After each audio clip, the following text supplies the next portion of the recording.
Good morning everyone. Welcome to the next lecture of thermodynamics. In this lecture we will learn the three topics. First we will learn about the first law of thermodynamics. Next we will learn about the internal energy and enthalpy. And in last we will learn about the heat transfer for the various processes. तो first हम देखेंगे कि first law of thermodynamics का concept क्या होता है। Next हम internal energy और एंथैल्पी के कॉन्सेप्ट को लर्न करेंगे और लास्ट में हम देखेंगे हीट ट्रांसफर को कैसे कैलकुलेट करते हैं for the various processes like adiabatic, constant volume, constant pressure, polytropic, सभी के लिए हम हीट ट्रांसफर कैलकुलेट करेंगे। ठीक है, तो फर्स्ट देखते हैं। So, what is first law of thermodynamics? What is first law of thermodynamics? It is also called as conservation of energy. Law of conservation of energy. Law of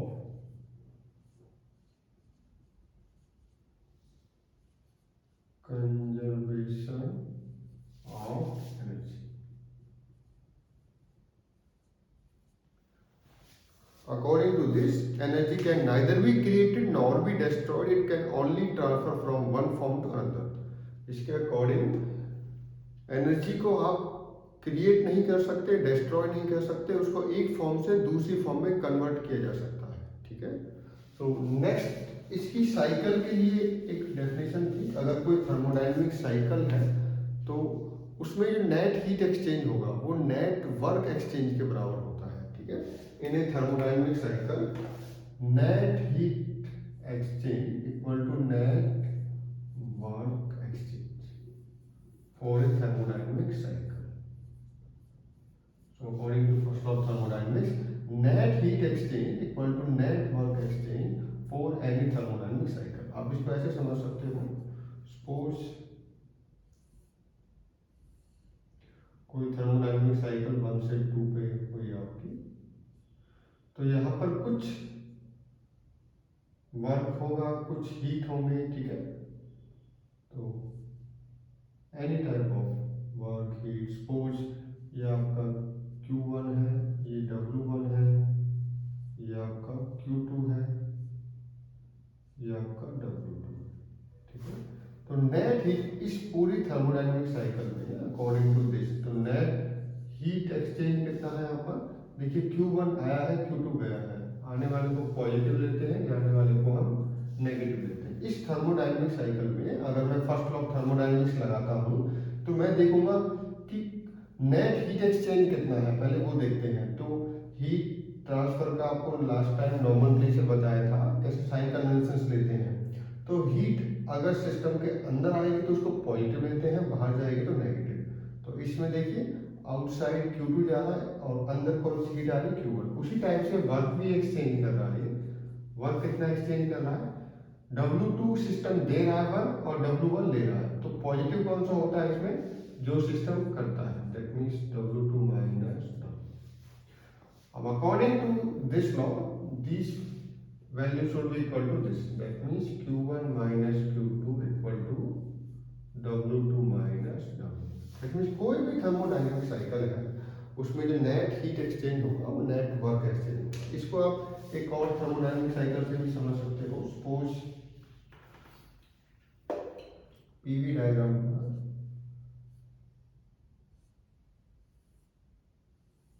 that is called as your Otto cycle. ठीक है, auto cycle लाते हैं 1 2 3 and 4। कोई auto cycle है, इसको constant volume process भी हम बुलाते हैं, कांस्टेंट वॉल्यूम साइकिल भी हम बुलाते हैं। यहाँ पर हीट एडिशन और हीट रिएक्शन दोनों ही कांस्टेंट वॉल्यूम पे होता है। तो अगर मैं इसमें फर्स्ट लॉ ऑफ थर्मोडायनेमिक्स लगाऊंगा, देखिए इस साइकिल में क्या होता है, इस साइकिल में 1-2 प्रोसेस कंप्रेशन होता है जहां पर वर्क आपको सिस्टम को देना पड़ता है। सपोज दैट इज W12, यहां से हीट Q23, यहां से हीट ऐड होती है दैट इज Q23। उसके बाद 3-4 में आपको वर्क मिलता है W34 और 4-1 में हीट को एग्जिट करते हैं। ठीक है, एग्जॉस्ट होता है Q41।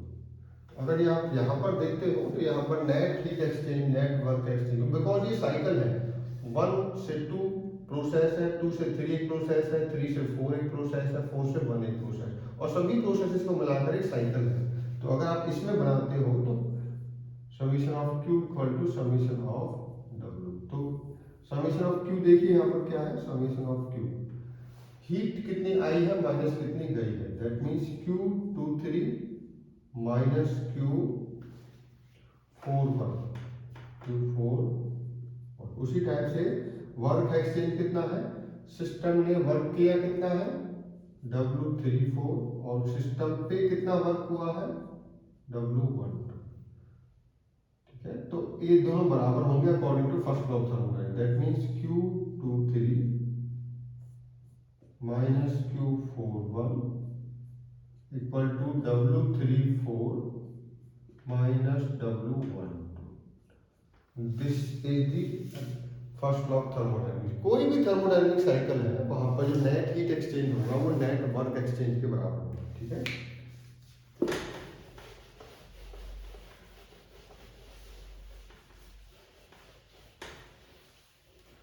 now this can be written as cyclic integral of q minus w equal to 0। ठीक है, साइकिल के लिए है, w इस साइड आएगा तो माइनस हो जाएगा, 0 हो जाएगा। For any infinite small heat and work exchange, ठीक है, heat and work exchange, energy exchange, for any infinite small energy exchange, energy exchange.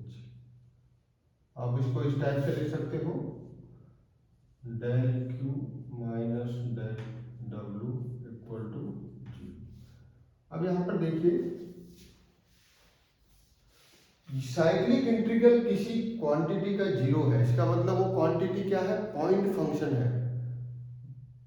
Heat और वर्क का साइक्लिक इंटीग्रल 0 नहीं हो सकता, but the difference of heat and work, इसका cyclic integral क्या है, 0। इसका मतलब ये यहाँ पर कोई ऐसी क्वांटिटी है, इसको अभी टी एक्स हम एज्यूम करते हैं, जो कि पॉइंट फंक्शन है, जो कि क्या है, point function, and which is the property of the system. और इसी को आगे चल के नाम दिया गया internal energy, this is called as internal energy. dx is called as, x is called as internal energy,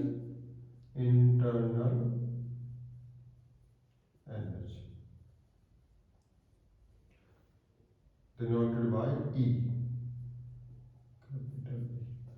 That means del Q minus del W equal to del E. So अगर आप किसी प्रोसेस 1 2 प्रोसेस के लिए इसको define करते हो, you can define for the, अब ये स्मॉल के लिए रखा मैंने, तो इसको आप अगर कंप्लीट लगाओगे, Q12 minus W12 equal to del E, और डेल ई को क्या लिख सकते हो आप, E2 माइनस E1, बिकॉज ये प्रॉपर्टी है सिस्टम की, it can be written as this. So आप इस लॉ को किसी भी प्रोसेस के लिए Q minus W equal to del for any process, for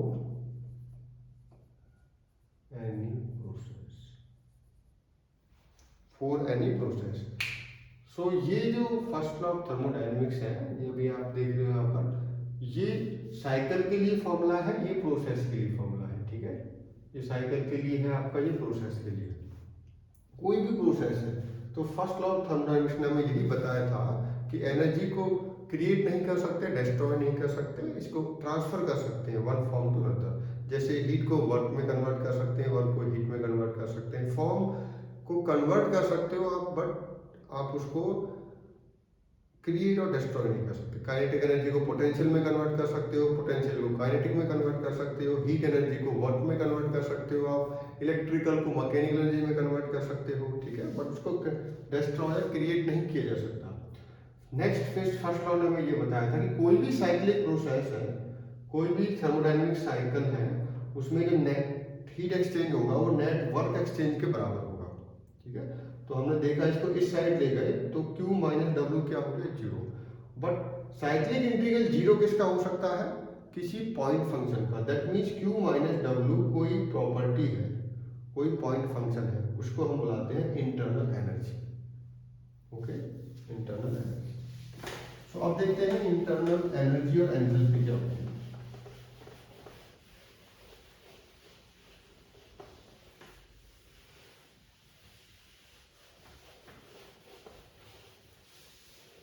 internal energy and enthalpy.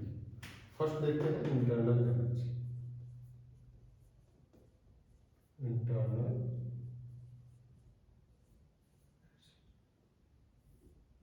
Internal energy system के अंदर एनर्जी जो स्टोर होती है, जो भी उसके अंदर, इंटरनल मतलब उसके इनसाइड जो भी एनर्जी है उसको इंटरनल एनर्जी बोला जाएगा।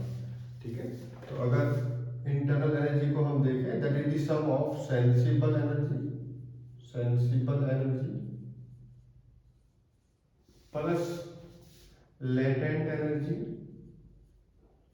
Latent energy plus chemical energy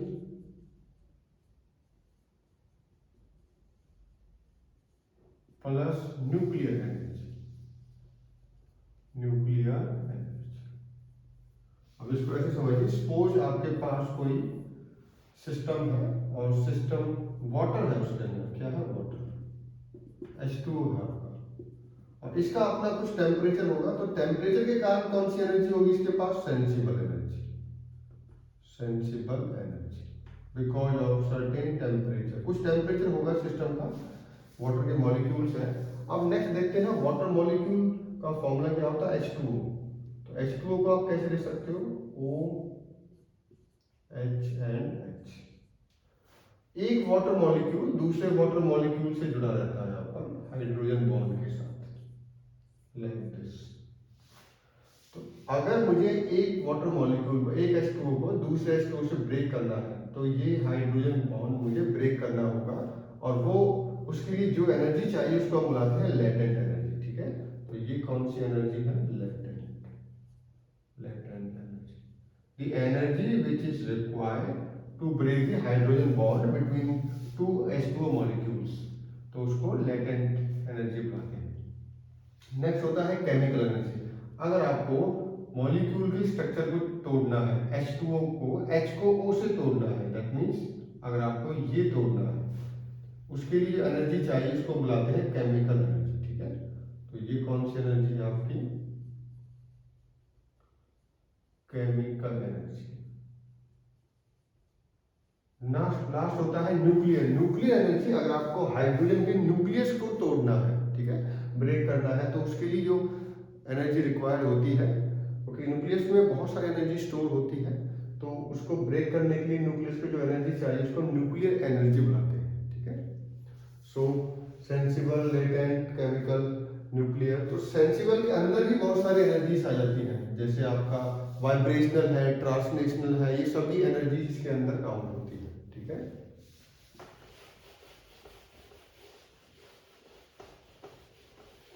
अगर क्लोज सिस्टम की अगर हम बात करते हैं, फॉर द क्लोज सिस्टम, तो E को हम U से डिनोट करेंगे। ठीक है, it will be denoted bye intermolecular energy U। जो रिमेनिंग एनर्जीज हैं, जैसे फ्लो है, और भी एनर्जीज होती हैं इसमें, उसको इग्नोर करते हैं हम, और क्लोज सिस्टम में internal energy will be denoted by the U। Okay, internal energy will be denoted by U। तो फर्स्ट लॉ ऑफ थर्मोडायनेमिक्स लगाते हैं।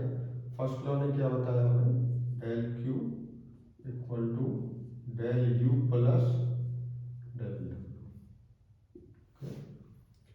According to first law of thermodynamics.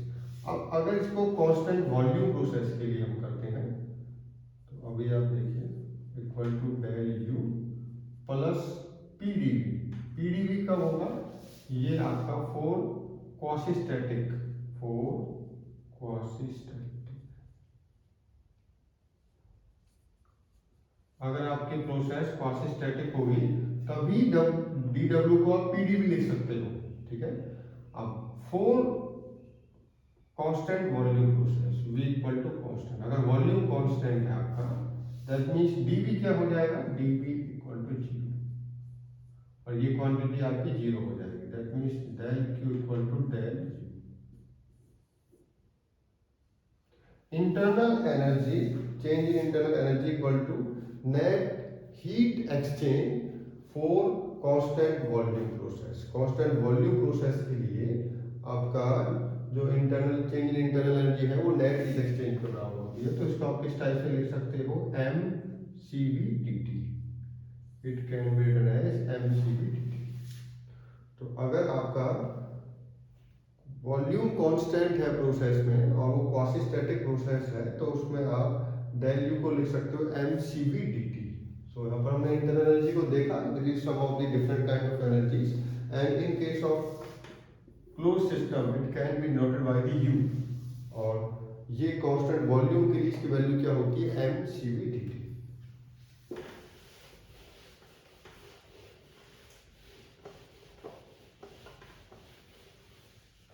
Next होता है enthalpy. Next is enthalpy.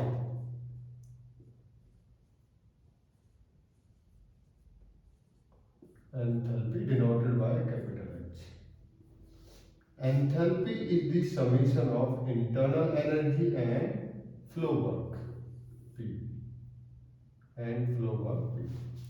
Enthalpy is an extensive property, जैसे internal energy भी extensive property होती है, enthalpy भी एक्सटेंसिव प्रॉपर्टी होती है। और अगर इसको मास से डिवाइड कर देते हो आप तो ये स्पेसिफिक एंथैल्पी बन जाती है। तो यहाँ पर सभी स्पेसिफिक हो जाएंगे।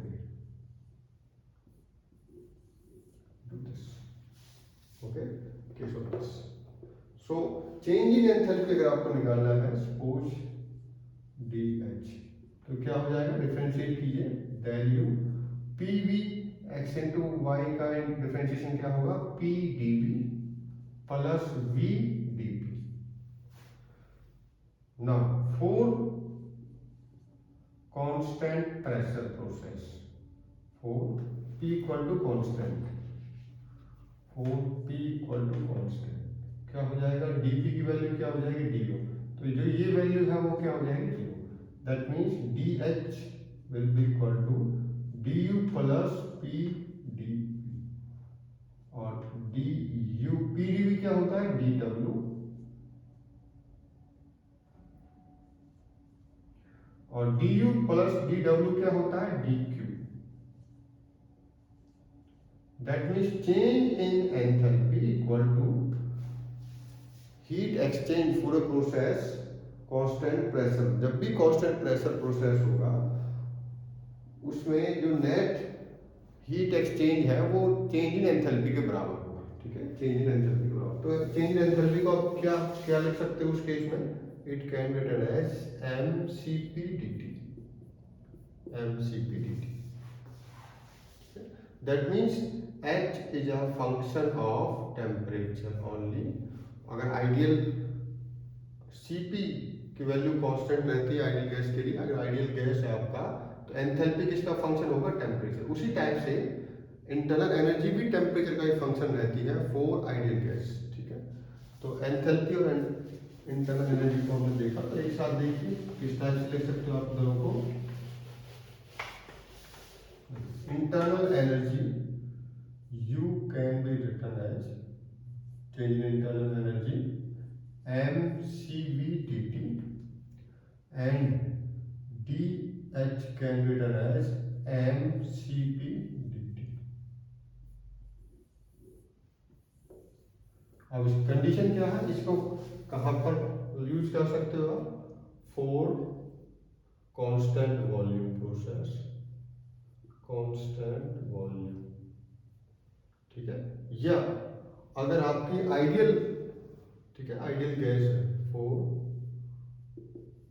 Ideal gas any process, any process. अगर आइडियल गैस है तो किसी भी प्रोसेस में आप ये फॉर्मूला यूज कर सकते हो, बिकॉज आइडियल जो सब्सटेंस होगा वहां पर Cp और Cv दोनों की वैल्यू आपकी सेम होती है। तो उसी टाइप से ये फॉर्मूला कब यूज कर सकते हो आप, for constant pressure, for constant pressure process, pressure process, और for ideal gas, any process, ठीक है। ये दो कंडीशन होती हैं। तो अगर आपको एंथैल्पी का ये फॉर्मूला यूज करना है तो या तो कंडीशन होगी आइडियल गैस, तो आप चाहे कोई भी प्रोसेस हो उसमें लगा सकते हो आप, या कोई कांस्टेंट प्रेशर की प्रोसेस हो, आइडियल गैस ना भी हो बट कांस्टेंट प्रेशर की हो, तो आप इसे भी लगा सकते हो, ठीक है। इंटरनल एनर्जी में ये फॉर्मूला कब यूज करोगे, या तो आइडियल गैस हो, कोई भी प्रोसेस हो, या फिर आपका कांस्टेंट वॉल्यूम हो और आपकी ये वैल्यू हम यूज कर सकते हैं। तो अभी हमने इंटरनल एनर्जी और एंथैल्पी को देखा किस टाइप से हम इसको यूज कर सकते हैं इसका फॉर्मूला। अब नेक्स्ट देखते हैं हम heat transfer for the various processes, कौन कौन सी हीट ट्रांसफर होती है, किस किस टाइप से आप इसको कैलकुलेट कर सकते हो। That means heat transfer for various processes. तो प्रोसेसेस से निकालते हैं वन बाय वन। पहले हम देखते हैं कांस्टेंट वॉल्यूम प्रोसेस के लिए, फॉर कांस्टेंट वॉल्यूम प्रोसेस आप फर्स्ट लॉ ऑफ थर्मोडायनेमिक्स लगाइए। डेल क्यू क्या होता है, del U plus D W, ठीक है। और अगर प्रोसेस क्वासिस्टैटिक है, इफ प्रोसेस इज क्वासिस्टैटिक, तो डी डब्ल्यू जगह पे क्या लिख सकते हो आप, you can write D U plus D D. देखो ध्यान रखिए, जो हमारा डिस्प्लेसमेंट वर्क होता है ये क्वासिस्टैटिक प्रोसेस के लिए ही एप्लीकेबल होता है, ठीक है। तो आपको ये पता होना चाहिए जब भी आप डी डब्ल्यू को पी डी के बराबर लिख रहे हो, इसका मतलब वो क्वासिस्टैटिक या रिवर्सिबल प्रोसेस है। अब देखिए फोर कांस्टेंट वॉल्यूम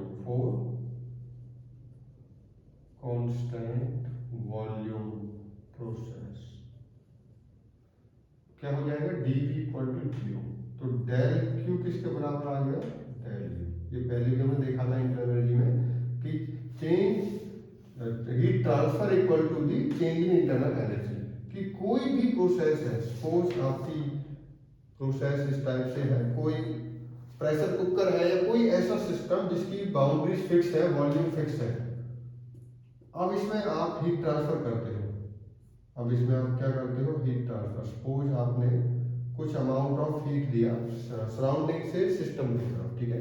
तो वो किसके बराबर होगा, कितना हीट एक्सचेंज हुआ है, जितना इसका इंटरनल एनर्जी में चेंज, बिकॉज इसमें वर्क डन तो जीरो होता है। तो जो भी हीट एक्सचेंज हम करेंगे वो नेट कितना चेंज हुआ है इंटरनल एनर्जी में, उसमें कन्वर्ट हो जाएगा।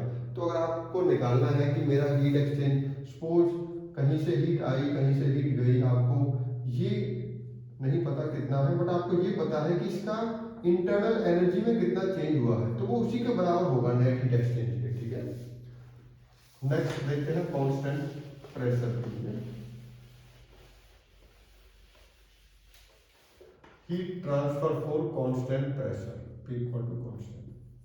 अब इसमें फर्स्ट लॉ ऑफ थर्मोडायनेमिक्स लगाइए, del U plus del W, del U plus del W. अगर क्या है आपकी क्वासिस्टैटिक प्रोसेस है, क्वासिस्टैटिक प्रोसेस, दैट मींस आप इसको कैसे लिख सकते हो, del Q equal to del U plus P D V, it can be written as P D V, D W equal to P D V, कब, जब quasistatic process है, and this can be written as D U. देखिए constant pressure है तो pressure को अंदर ले जा सकते हैं, ये की बात है, तो ये क्या बन जाएगा, पी इंटू, देखिए इस टाइप से है।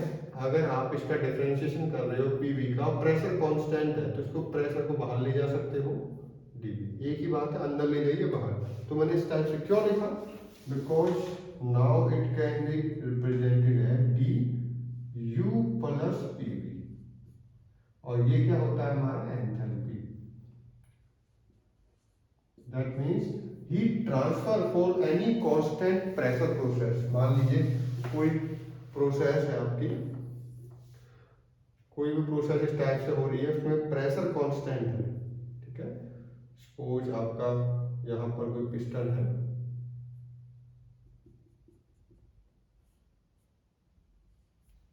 कोई मूवेबल पिस्टन है आपकी, और आप इसको सिस्टम में हीट दे रहे हो, ठीक है। Suppose you are providing heat from surrounding system और ये मूव कर सकता है, इसका मतलब प्रेशर कांस्टेंट है यहाँ पर। तो मुझे चेक करना है मेरा हीट ट्रांसफर कितना हुआ। तो आप अगर एंथैल्पी का चेंज इन एंथैल्पी कैलकुलेट कर लोगे तो आपको ये पता चल जाएगा एक्चुअली कितना हीट ट्रांसफर हुआ। कुछ सराउंडिंग से सिस्टम में जा रहा होगा, कुछ सराउंडिंग से सिस्टम से सराउंडिंग में जा रहा होगा। तो आप अगर चेंज इन एंथैल्पी की वैल्यू आपको पता है, वो उसी के बराबर होगी नेट हीट ट्रांसफर कितना हुआ है आपके सिस्टम में, सराउंडिंग के साथ सिस्टम में कितना। तो इस टाइप से आप इसको कैलकुलेट कर सकते हो। नेक्स्ट होता है एडियाबैटिक प्रोसेस के लिए। For adiabatic, third for adiabatic. अब एडियाबैटिक की डेफिनेशन ही क्या होती है? There is no heat exchange, there is no heat exchange, that means del Q क्या आपका जीरो। तो ये एडियाबैटिक के लिए होगा। अब देखते हैं for isothermal, for isothermal process. So isothermal process के लिए क्या है?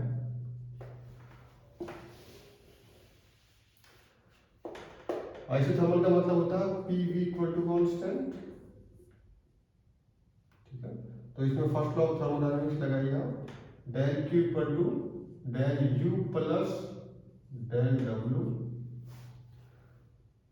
अब इंटरनल एनर्जी, अब इसको हम ले लेते हैं for pure substances, suppose for pure या सब्सटेंसेस या आइडियल गैस और आइडियल गैस। अब आइडियल गैस के लिए वैल्यू को क्या लिख सकते हो आप? You can be written as mc dt plus dw। अब ये आइसोथर्मल प्रोसेस के लिए तो देखिए, नाउ फोर आइसोथर्मल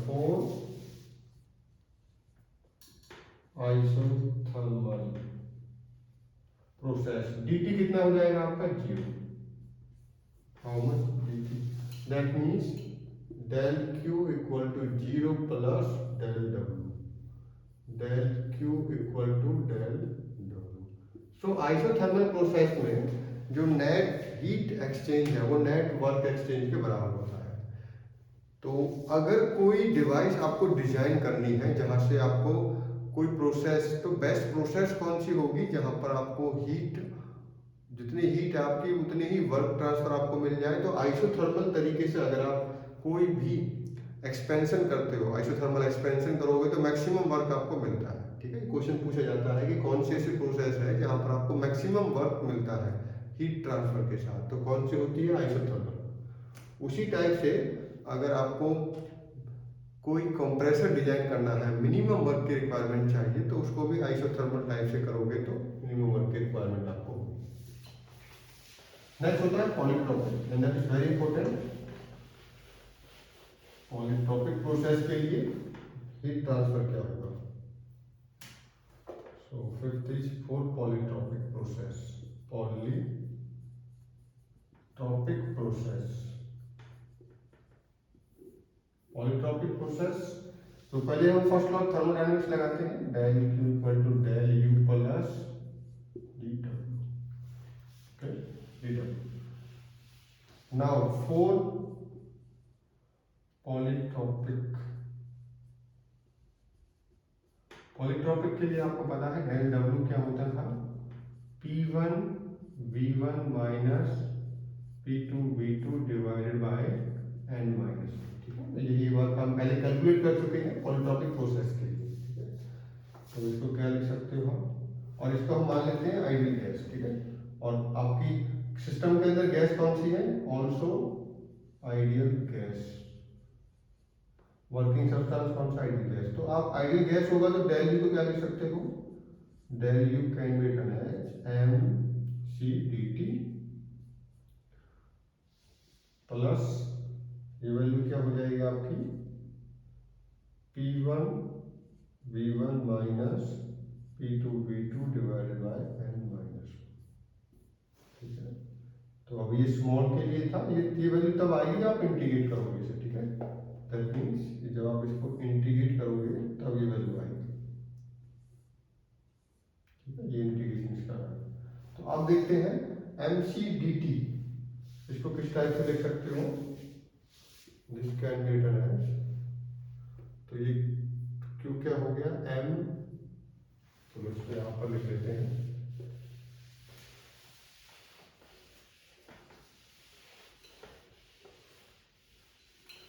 तो Q क्या हो गया, Q equal to M C, और डेल टी है 1 से 2 प्रोसेस है तो क्या होगा T2 minus T1 plus P1 V1 minus P2 V2 divided by n minus, okay. Next, अब देखिए ये क्या हो सकता है M C T2 minus M C T1, इसी नहीं आर है यहाँ पर, ठीक है।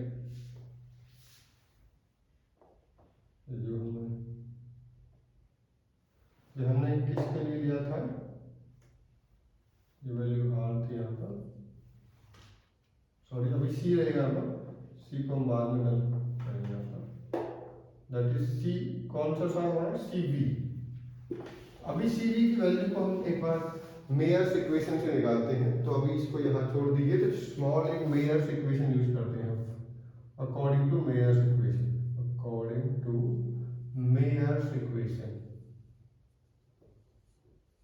मेयर्स इक्वेशन में बताया Cp माइनस Cv क्या होता है आपका, Cp minus Cv equal to R, and Cp by Cv क्या होता है, Cp by Cv equal to gamma.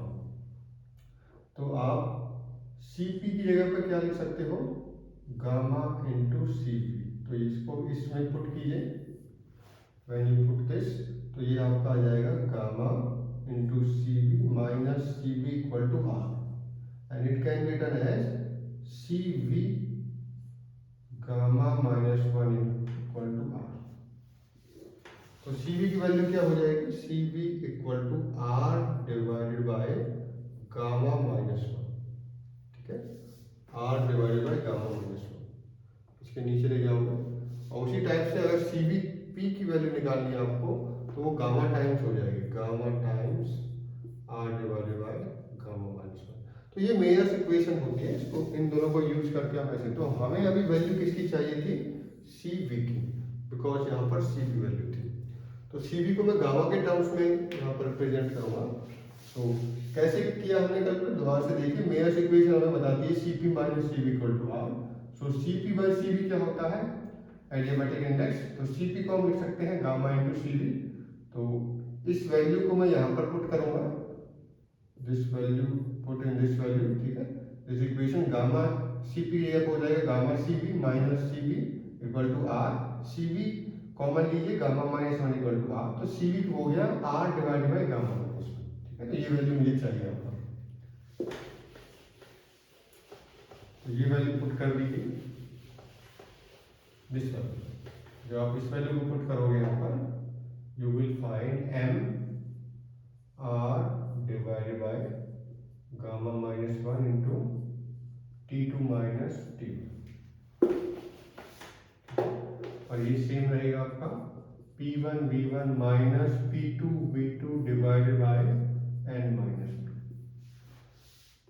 देखिए इसके अंदर ले जाइए, M R T2 minus M R T1 divided by gamma minus 1 plus P1 V1 minus P2 V2 divided by n minus 2। और देखिए एम आर T2 है, इसको क्या लिख सकते हैं हम, आइडियल गैस इक्वेशन है, तो P2 T2 तो कुछ टाइप से लिख सकते हैं, एम आर क्या होता है, PV equal to M R T, so that means P1 V1 equal to क्या होगा एम आर T1, उसी टाइप से P2 V2 क्या होगा एम आर T2, तो एम आर T2 की जगह पे क्या लिखूंगा मैं, P2 V2, ठीक है, और एम आर T1 की जगह पे क्या लिख सकता हूँ, P1 V1, तो दोनों वैल्यू को यहाँ पर पुट कीजिए, M R T2 that means P2 V2 minus P1 V1 divided by gamma minus 1 plus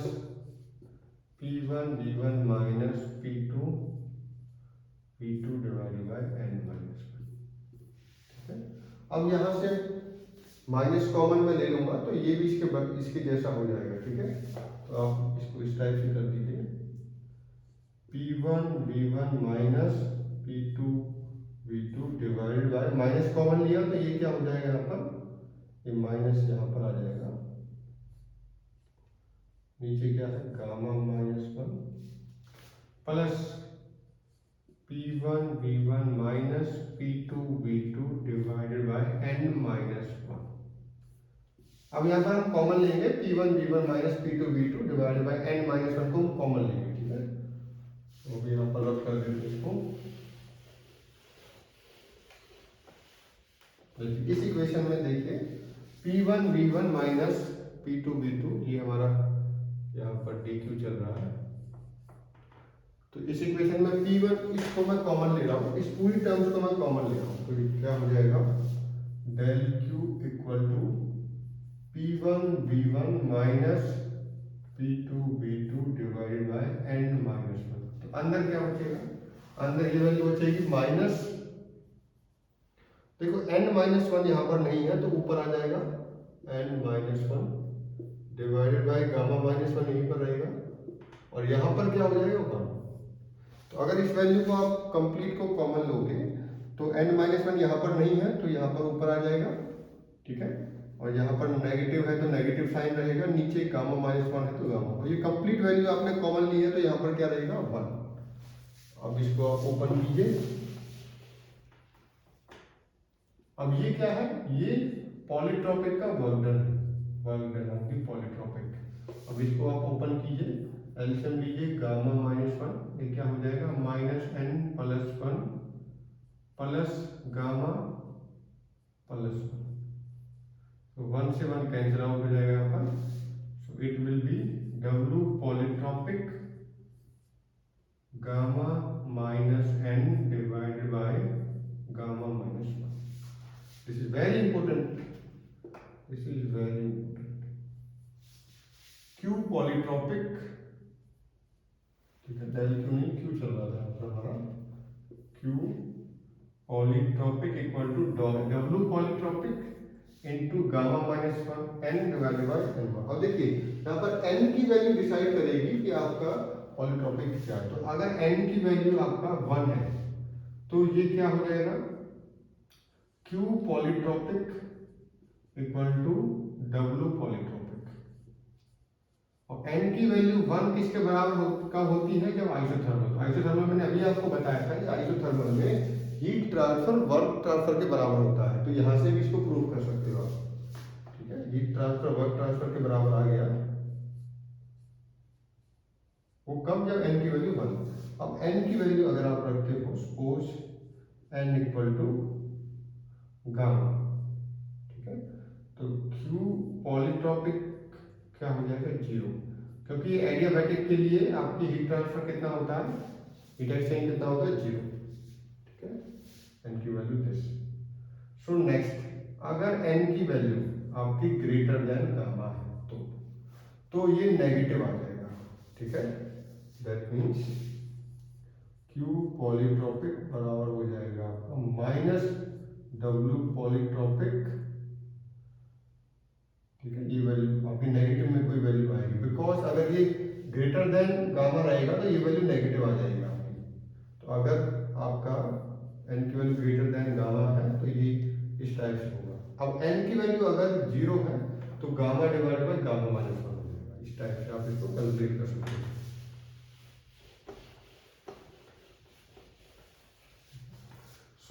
हमने देखा इस लेक्चर में कि फर्स्ट लॉ ऑफ थर्मोडायनेमिक्स क्या होता है। फर्स्ट लॉ ऑफ थर्मोडायनेमिक्स से एक प्रॉपर्टी निकल के आई जिसको हम बुलाते हैं इंटरनल एनर्जी। तो इंटरनल एनर्जी का कॉन्सेप्ट कहाँ से आया, it comes from the first law of thermodynamics. Next हमने देखा कि इंटरनल एनर्जी का मतलब क्या होता है, डिफरेंट काइंड्स ऑफ एनर्जीज होती हैं जो सिस्टम के अंदर स्टोर होती हैं, और इंटरनल एनर्जी आपकी बराबर होती है नेट हीट एक्सचेंज के, जब आपका प्रोसेस किसके कौन सा होगा, कांस्टेंट वॉल्यूम प्रोसेस के लिए। उसी टाइप से एंथैल्पी हीट एक्सचेंज के बराबर होती है जब प्रोसेस कांस्टेंट प्रेशर प्रोसेस होता है। तो हमने उसके बाद various heat transfer, various processes के लिए हीट ट्रांसफर कैलकुलेट किए, जैसे adiabatic, polytropic, isothermal, constant volume, constant pressure, और लास्ट में पॉलीट्रॉपिक का काफ़ी इंपॉर्टेंट है। पॉलीट्रॉपिक हीट ट्रांसफर जो आता है वो उसके फॉर्मूले में W पॉलीट्रॉपिक इनटू समथिंग, तो उसमें N की वैल्यू को पुट करके आप ये कैलकुलेट कर सकते हो कि एक्चुअल जो हीट ट्रांसफर है वो कितना होता है। ठीक है, इसमें मेयर्स इक्वेशन भी हमने देखी कि Cp minus Cv equal to आपका R होता है, Cp by Cv equal to gamma होता है। ठीक है, थैंक यू।